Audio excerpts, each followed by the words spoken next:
Hello, good morning. My name is Teresa Casanovas. I am a pathologist and now the president of ASCAT, Associació Catalana de Pacients Hepàtics, and ELPA, coordinator of the scientific committee. Here we are in Barcelona and we have the opportunity to talk with Professor Gamal Shiha. Thank you, Professor. He is the responsible of the Liver Institute, an NGO in Egypt for poor people. He's professor in Mansoura University. Yes. And he is one, among other things, very important, is one of the most important leaders in the elimination of viral hepatitis in Egypt, and also one of the leaders of the change of the name from NASH to MAFLD. I have 3 points to consider with Professor Gamal. The first one is about the change of the name, avoiding non-alcoholic and fatty in the name of this disease. What represents for patients this change? Well, thank you very much, Teresa, for this interview. The fatty liver disease is scientifically named NAFLD, non-alcoholic fatty liver disease. And there was a consensus among several scientists from different countries that there is time to change now the name. And it is not only the name, because the change from non-alcoholic fatty liver disease to metabolic associated fatty liver disease has many advantages for the patients. The first advantage is that it avoids the stigma. This is the first thing for the patients.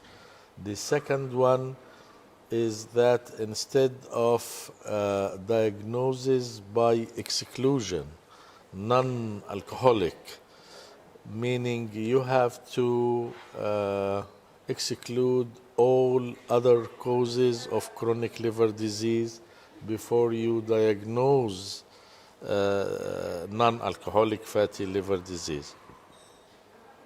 With the new name, it's a positive diagnosis. Metabolic associated fatty liver disease with certain criteria. If they are present, you can diagnose the metabolic associated fatty liver disease. So it is not only change of the name, but it has many other advantages. Especially, I understand, is for carrying these patients, detect all the comorbidities. Yes, because as you know, non-alcoholic fatty liver disease or non-alcoholic steatohepatitis, NASH, is a pathological diagnosis. You should have a liver biopsy. And this is not usually accepted by many patients. And this limits the number of patients with exact, perfect, accurate diagnosis. But if we use the other name, metabolic associated fatty liver disease, you will have the opportunity to diagnose many patients without having liver biopsy. Of course, if there is a biopsy, it will be good, but you can diagnose This is the difference. You can diagnose metabolic associated fatty liver disease without having a biopsy. Yes, If I understand yeah, that you are including more patients, more cases inside this diagnosis. this is the immediate result, because if you can diagnose a case with steatosis, say by abdominal ultrasound, which is almost in all the health facilities, plus CAP with the fibroscan machine, which is present in the major hospitals, then you diagnose steatosis according to the new definition. If you have steatosis and diabetes type 2, this is muffled. Yeah, thank you. If you have steatosis and overweight or obesity, this is muffled. And if you have steatosis and the body weight is normal, no diabetes, there are certain other laboratory criteria and other criteria like the waist circumference and so on. You can diagnose metabolic associated fatty liver disease. So imagine these are the criteria, mainly without a biopsy. How many cases will be diagnosed with muffled? Much more than now. Much, much more than before. Yes. And if these patients are followed up and completed the investigation, how much the benefit will be. They will avoid a lot of complications.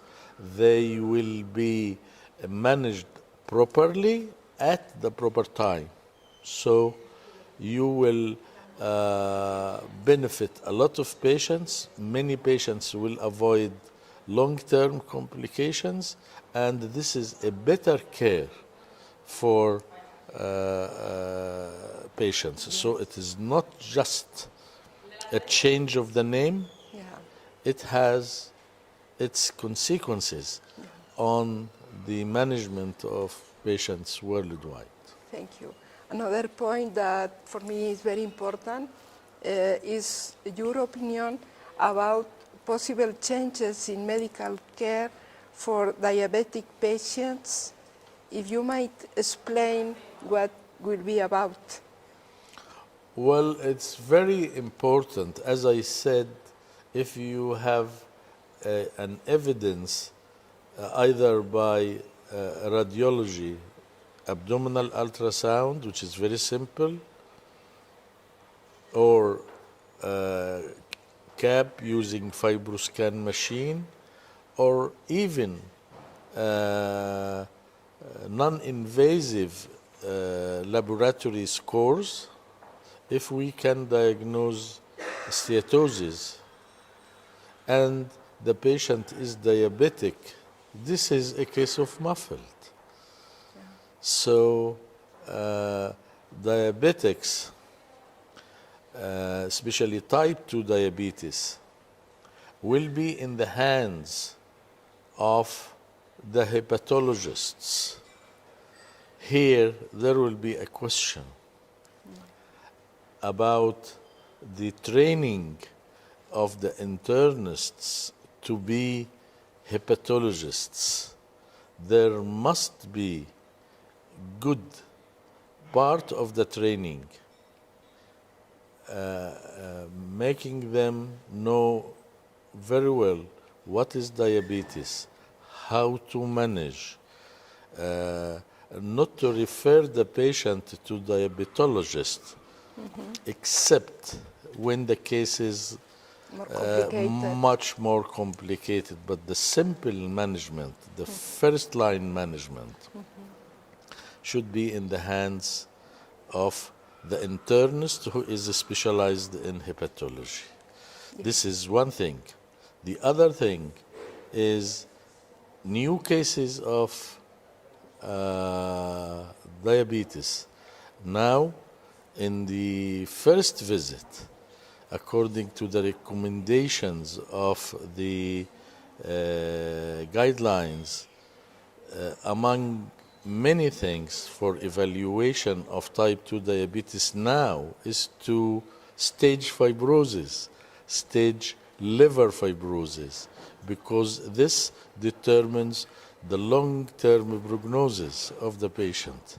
So say you are specialized in diabetes, you see only diabetic patients, but from day one you have type 2 diabetes, you should stage his liver fibrosis.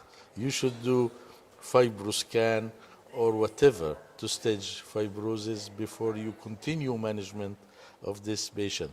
This leads to the internist who is specialized in diabetes should have good knowledge about hepatology. You see? Yes. So this may lead to the reappraisal of the concept of internal medicine again. Yeah. You see? Yes, We yes. divided internal medicine into specialization.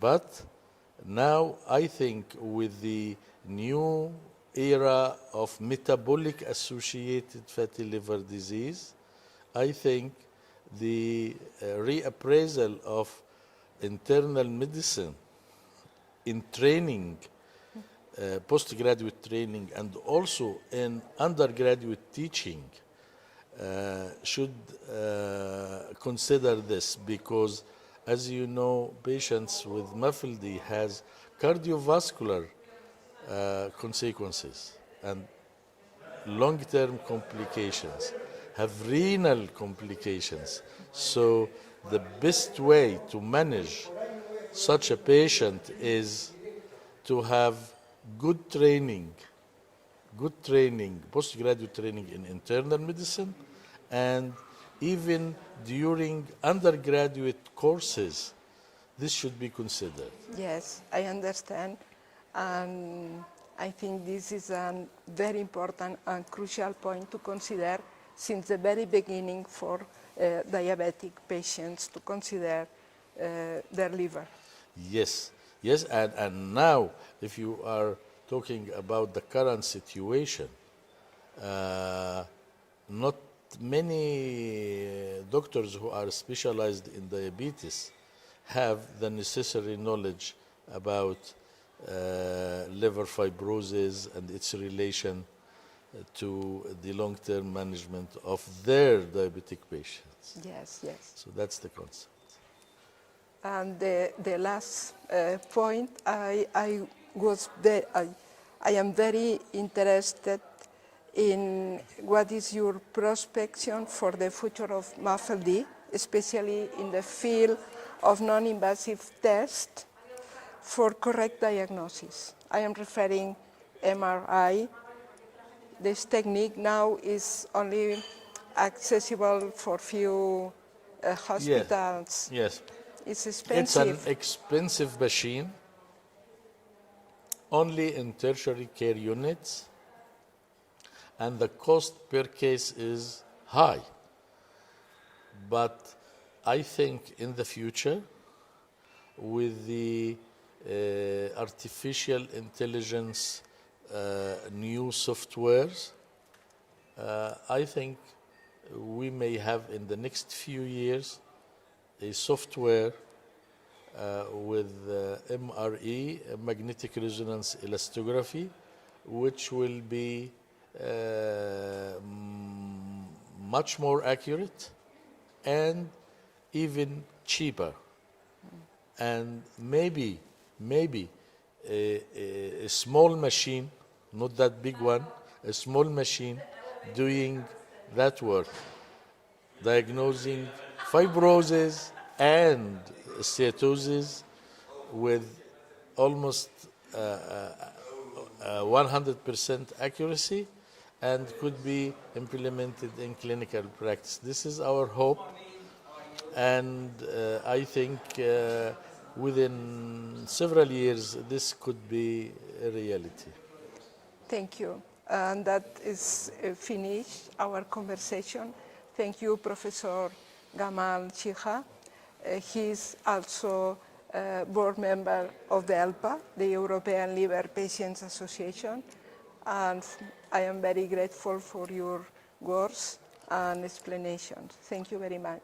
Thank you very much, Teresa. Thank you.